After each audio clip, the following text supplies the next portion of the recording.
Today we're going to jump into FL Studio as if it was my first day to go over some basic settings and some basic controls, mostly to show some of you beginning producers out there how to just even begin creating a drum pattern. It's going to be super simple. I know it's long, but there's a lot of little tips and tricks in here that are going to serve you right and help you throughout your entire production journey. They're little shortcuts that I use every single day. We're going to go over how to make drum patterns, whether it's in your channel rack or putting the audio files directly into the playlist.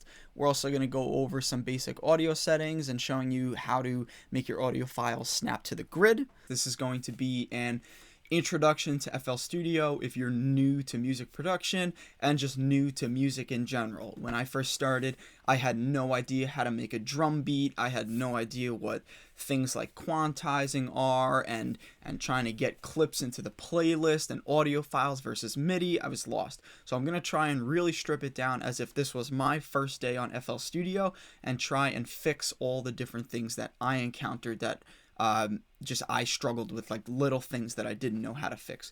So we're going to dive right in.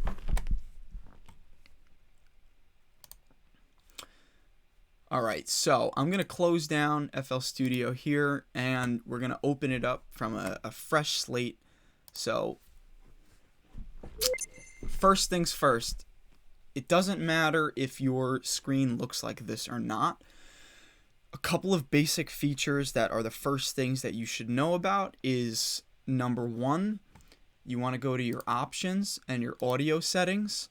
If you're using an audio interface or you're using a headphone jack or something, that's where the audio is going to come in and out of. So your audio settings on FL, if you can't hear anything and you're trying to mess around, that's number one. So for me, because I'm recording the screen, I'm using the audio device called Telestream Audio Capture. For some people, it's MacBook Pro speakers, or if I'm using my interface, a Scarlett, or if I want to use my EQ room calibration, it would be SonarWorks. So for now, I'm just going to choose that as Telestream. That buffer length is nice and long, just so I don't run into any latency and buffering issues. And you guys can go ahead and copy these settings as well. Other than that, I think your general settings here are for things like scaling, so how big you want your text to be and everything on the screen, your dimensions of everything, and your project info here, like this little time base PPQ is something that will tell you how much you can zoom into your audio waveforms and things like that. So other than that, I think that's really the only important thing. If you need to log into your FL account and unlock a registered purchase or whatever, you can do that in the About section over here. So first things first, let's say that all of this stuff here was missing. And this is what your screen looks like. Let's just say. So I'm going to use escape to get out of that. So, if your screen looks like this, don't panic. First things first, these buttons up here are your main hub of selection of your different windows that you can get throughout FL. So, this big one right here, this is your playlist. This is probably the most important if you're not going to be mixing. The second most important, I think, is this one. This is your piano roll. So this is where you'll be able to do things like draw in notes and draw in different chords and things like that. We'll more about that later. So we're just going to get rid of that. Here is your channel rack. So this is where you'll have access to drawing in drum patterns or access to your plugins, so your synthesizers and things like that. Let's take that down. This is your mixing tab. So if we go ahead and pull this up, this is your mixer. This is where you're going to route everything that you're putting into your project and add things like EQs and compressors and reverb. And don't worry about that stuff for right now. We're just going over the basics. So we're going to close that. And then the other thing here is this important little tab. This is a problem that I ran into in the beginning. That is giving you access to all of your sample pack folders. So that is an important one. Sometimes that's missing. You just got to give that a click, and then you can adjust how wide you want it to be here. You got to hover over it until you get the little double bars. So your project and plugin picker, I really don't ever use that at all. This, I don't use escape out of that. Tempo tapper I really don't use, and a touch control, I never use that. So just forget about all that stuff. I mean, you can get into it later, but I don't know anything about it. So let's talk about laying down your first drum beat, because for most people that requires almost no music theory, if any, and no complicated, like, you don't have to know music. You could just kind of hear it and mess around with how it sounds. So the number one thing that you want to do is take a look at your tempo here. So your tempo, if your cursor is over the little numbers and you move it up and down, it's going to adjust the little, the micro numbers of your tempo. And that's not something that you probably ever want to mess with. I don't know why you would. But if you hover over the big numbers, that's when you can adjust it by a single digit and move up and down. All I'm doing is moving my mouse up and down on my key, on my mouse pad, and that's scrolling it up and down. I think you can type it into, yeah, you can type in your value, or you can click from a preset here. So let's just go to let's go to 110. So as if this was my first day and I had no idea what I was doing, the first place that you're going to go to where FL has all of your built-in samples, so recorded sounds, your audio files, is going to be in this little packs section. And you're going to see you have loops, risers, special effects, vocals, and drums. So we're going to go ahead and go into drums. Now, there's two main ways to draw in your drum patterns in FL Studio. So the first most common method that people learn right off the bat is loading them directly into your channel rack here. So if we extend this a little bit, actually we'll keep it nice and short, and we're gonna go ahead and take a drum. Let's find a nice kick. So I'm going to take this, and there's two options that I can do. I can either click and hold it and drag it into the channel rack here, and I can hover over this little sampler. That doesn't mean anything, so don't worry about that, and just let go, and it will replace that with the audio file. So now the audio file is in the channel rack. So if I click this, it's going to show me the waveform of the kick. A couple things I can do in this little panel. I can click the actual waveform, and it'll let me preview the sound. I can mess with the sound by the in and out knobs here. I can take the end of the waveform and condense it a little bit and make the kick shorter. And I could even go more, or I could bring it back. And you should be able to hear the difference in the fatness of the kick there. And I can also go in, so I can do weird things like that. So we're going to leave those alone for now. And I'm going to show you the first way that you can make your drum beat. And what I'm doing here is creating a drum beat with the little patterns here. So if I click spacebar and press play, it's just going to loop. It's just going to loop that little four, what we call a 4 on the floor kick beat. And that's the simplest way to do it. If I were to fill in like every other one, then it would just sound like this. And I'm going to right click the ones that I don't want. So that's the easiest way to do it. And you don't have to go on every fourth one. You could do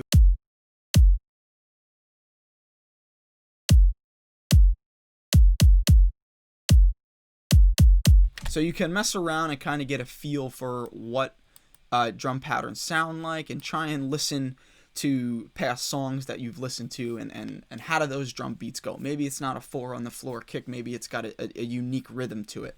So you can mess around with that. The other way that you can do it is you can click that same audio in your sample pack, that same little audio file, and you can drag it directly into the playlist. So I'm going to take this little bar here and zoom in a little bit so I get a better view of the waveform. I can move it over, and now when I press the top here, these little numbers, I want to click that, And sometimes you're stuck if you're doing this. It won't give you anything because you're over here in pattern mode. So you want to click to song. Whenever you're doing anything in the main playlist, you want to make sure that this is set to song mode, and it will play whatever's in the playlist here. So the way that you can build your drum beat is you can use, if you can see, there's every 4 little squares, there's a nice line that runs through the middle. That represents the same thing as each of these first beats in the channel rack here. So if I listen to the pattern, I'm going to switch to pattern mode. That's our drum beat. But if I delete those and I click on the top bar here and I bring myself back to the song mode and I do the same thing and I put that kick there and then this other vertical line down, I put it there. And now if I press the space bar again to play, we have the same pattern. So there's 2 different ways. It's a preference thing. It's whatever you want to do. The difference is that some people like that you can program a pattern in with these little patterns here. And I'm going to delete these and go to pattern mode. And then what I can do is go to this little option here, your pattern picker, and I can click this pattern and I can put it into the playlist. So now this is acting as what's called MIDI, right? So if I go, what happens is it takes the kick and it automatically, when you put it on this little pattern, it puts it into the piano roll as MIDI files. So those same vertical lines that we were looking at before, they're a little bit harder to see here, but it's essentially doing the same thing. So now if we listen to the pattern here, so why would you want to put it in there? Well, sometimes if you're making certain kinds of music, you don't want it hitting exactly on beat. So if we put our metronome on,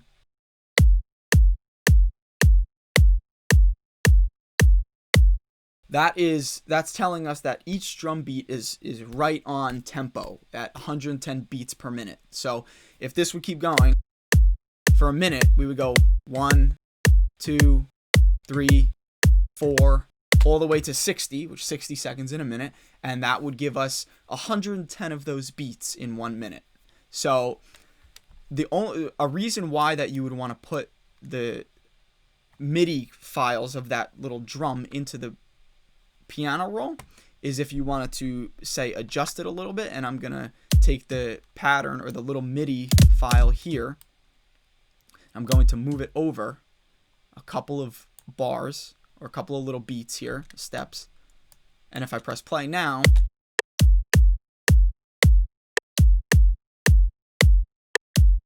you can hear it's a little bit off beat. The metronome is still going, but the drum is not hitting on that second beat. It's a little bit off-centered.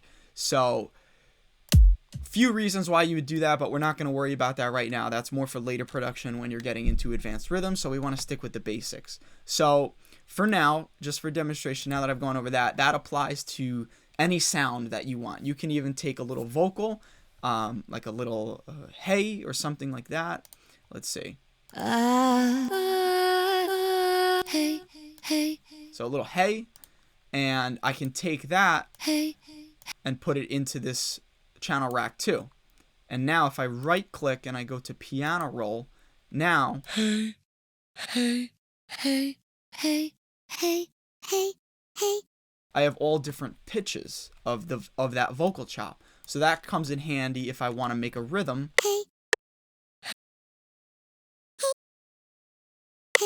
Hey. And now I can start making vocal chops. Hey.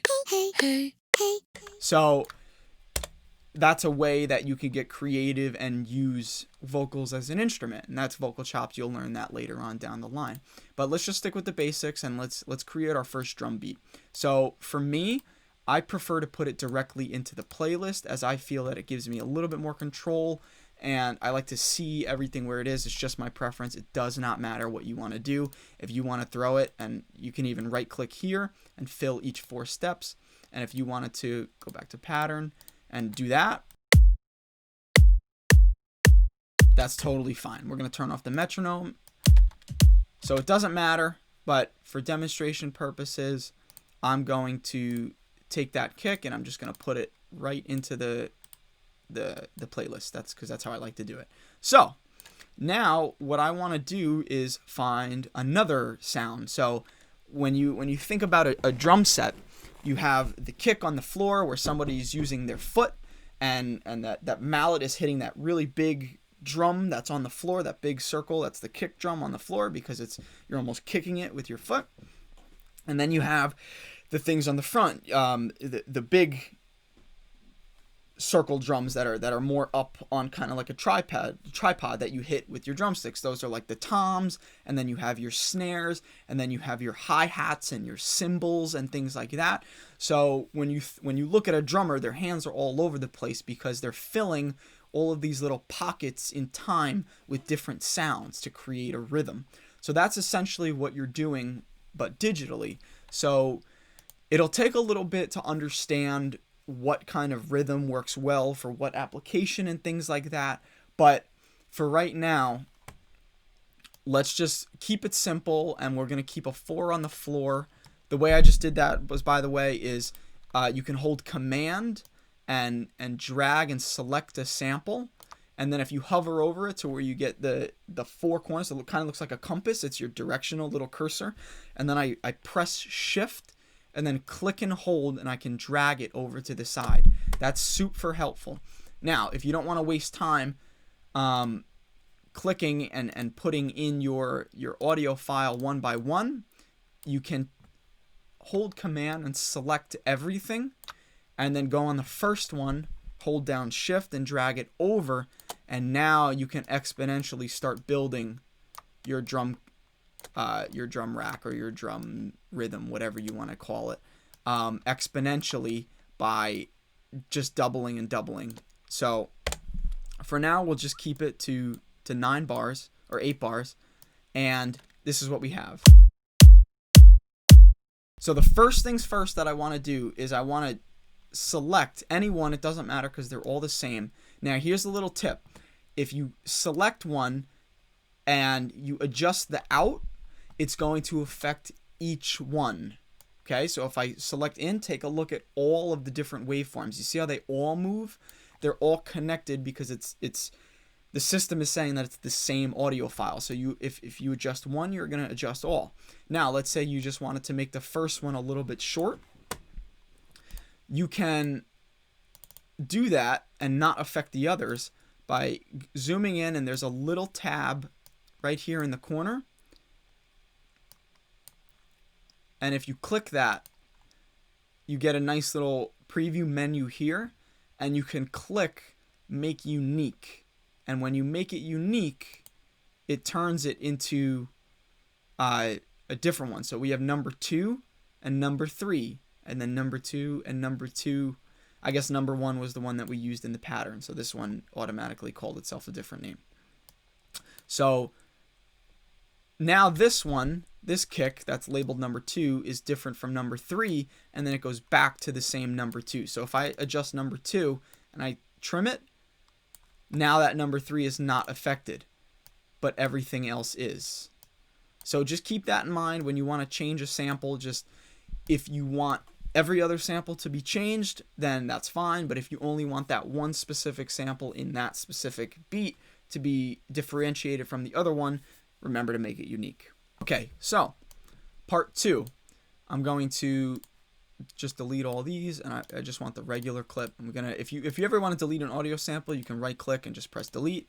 Just remember, I'm gonna press cancel, because if it's in the clip, if it's in the playlist and I delete this audio clip, it is going to delete it, and there's no undo for that. And if I press OK, it will be deleted from the playlist. So just keep that in mind as well.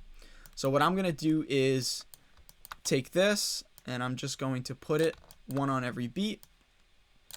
Now, here's another thing. If you're looking at what I'm doing and you're saying, why is it snapping to each one? Or why is it moving in that like robotic motion? That's called snapping. And that's an important setting to fix right off the bat. Over here in this little magnet up here, when you click that, it's going to give you a bunch of different options. So let's say I set it to bar, right? Now you see all those little lines went away. And now when I put down a kick, if I just press anywhere, it's going to automatically put it to the closest bar line that is near the cursor. So now if I click over here, same thing's going to happen. So this is useful now if I go up here and I'm in the, if I choose the paint tool and I choose the clip to be bar, or I choose the snapping method to be bar, and I can hold this down, and now I can scroll to the right and it'll automatically put a kick on each bar. Same applies to any other instrument. So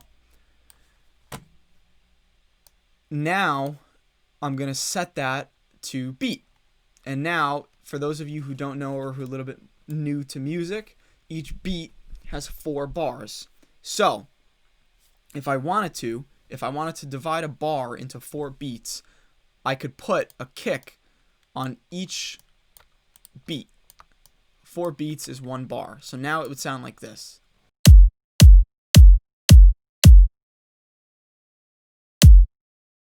So when it's just 1, 1, 2, 3, 4, 2, 3, 4, 2, 3, 4. So there's 4 beats in each bar, so keep that in mind. So in this case, I want to set it to beat because a 4 on the floor pattern, like we showed over here in the pattern picker here, if you click on each one of these is its own beat. So if we go to pattern, so I'm going to the magnet and I'm going to go to beat, and now I'm going to put a drum on each beat. And now if we want, I can highlight these, move them back up, I can delete all these other ones, highlight all of these, and shift it over. That's just a good habit to get into so you're not cutting and pasting. If you prefer to cut and paste, you can also do the same way you would on something like Google Docs and Command C and then Command V, but it's going to paste it right next to it, and then it's going to create this.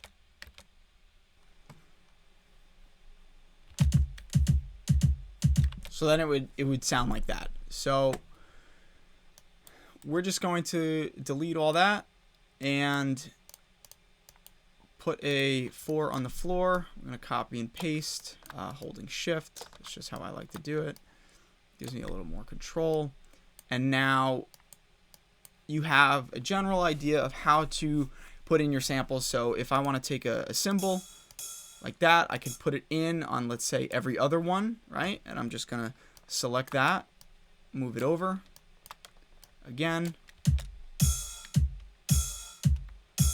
So I could do that, and then I could take like this ride here, and I could put that under each one and just shift and move it over, and then highlight and move it over to the next one, and now. So super basic drum pattern, but that's how you move your clips into the playlist to create a drum beat really fast. You could do the same thing by building a pattern here. I'm just going to switch to pattern mode, and I'm going to right click, fill each 4 steps. The ride, I'm going to fill each 4 steps, and this ride I'll fill in each 2 steps. So it's going to sound a little bit different, but this is what it'll sound like. So you can delete that, and then you put one in the middle.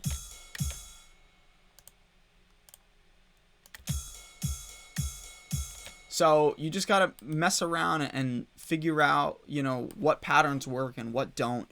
That's gonna be the hardest part. Beginning to do your drum rhythms and things like that is figuring out which kinds of rhythms work and which ones don't, which ones sound nice and which ones sound not too full, but there's too much going on, like too complicated. Like if you have all these different sounds and for each little quarter beat there's something happening, for some people it's too much, and depending on the type of music that you're making, sometimes even for something like dubstep, you would want to have your beats really spaced apart. So let's delete all that, and I'm going to take one here and put it there.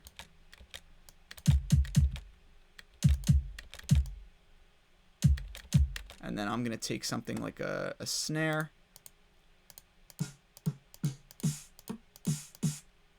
Put it there. So that would be like your typical drum step, your typical dubstep beat. And if you were to do that on the pattern, it would be like this.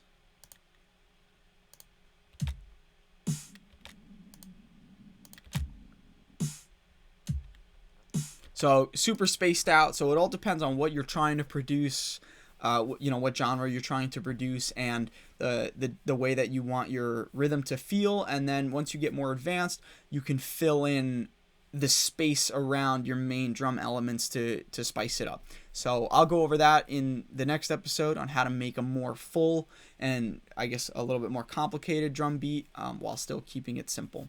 So I hope this helped. I hope I went over the basic features of FL and the important things to know about just the playlist and adding audio clips into the playlist. There's so much more to go over, but I just wanted you to get a basic start as if this was your first day on FL Studio, and even that much information that I just threw at you I know can be a lot. So take your time, rewind, watch through it, learn the basic controls and those super basic shortcuts, because those are shortcuts that are something that I use every day and will save you seconds every time you do them, and over the course of a project it could save you hours. So if you like what you saw and if I was helpful, don't forget to like and subscribe. Let me know in the comments what other kind of tips and tricks you'd like, and specifically what techniques and what you're having an issue on. Maybe if you're having an issue with the drums not snapping to the grid and you need help on that, let me know and I'll see if I can help you out. All right, guys, thanks for tuning in. Have a great day.